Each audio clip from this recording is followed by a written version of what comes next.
it's Miss Nusky. We are going to look at Wednesday's DMR for week 30 together. So here we go. Number 1. Joe had a bag of 24 marbles. He gave Sue 1/4 of the bag and Pete 1/8 of the bag. How many marbles does Joe have, or does Joe now have remaining? So, in class I have to ask you, like I always start, is this a single step or a multi-step problem? So I'm going to give you a moment to think about that.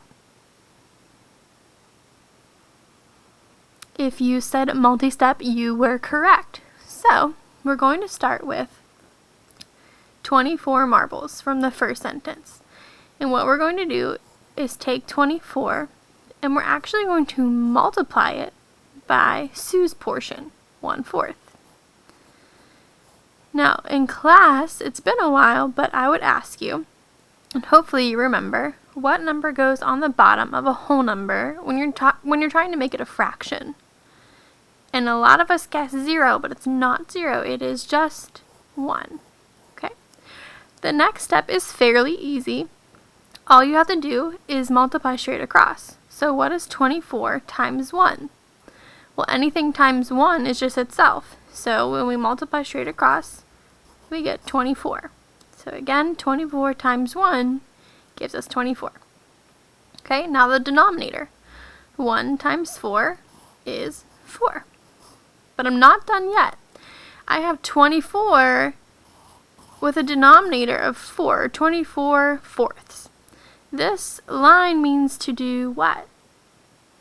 If you said divide, you are correct. So, if you know it right off the bat, that's wonderful. If you don't, take a calculator. 24 divided by 4, and you get 6. So, we know that Sue is going to get 6 marbles. So I'm just going to write up here, Sue equals 6 marbles, because that's how many Joe is going to give her.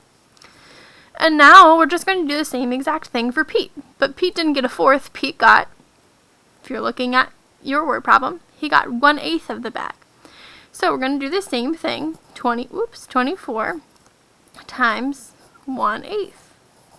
And again, the same denominator for a whole number is just 1. Okay, multiply straight across. 24 times 1 is 24. And 1 times 8 is 8. So let's go to our calculator. And we know that this isn't going to divide nicely. Or maybe it will. So if you don't know your multiplication tables right away, it might feel tricky and it might feel overwhelming. But that's why it's okay if you want to use a calculator. 24 divided by 8 works out nicely, 3, because 8 times 3 is 24. So, we know that Pete received 3 marbles. But let's look at the question and then we're almost done.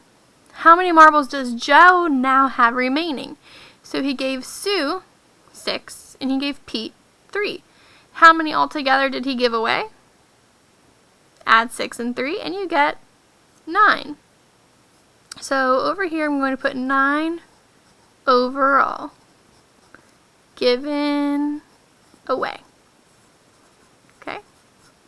And you can always use mental math. You can write it down on a piece of paper or you can use your calculator. So I'm going to do 24 because that's how many marbles Joe started with in his bag.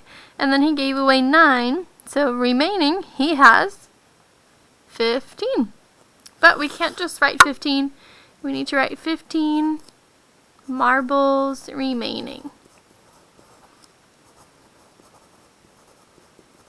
And I always tell you in class just to circle your answer so we know where to look for it. Very good for number 1. We are finished.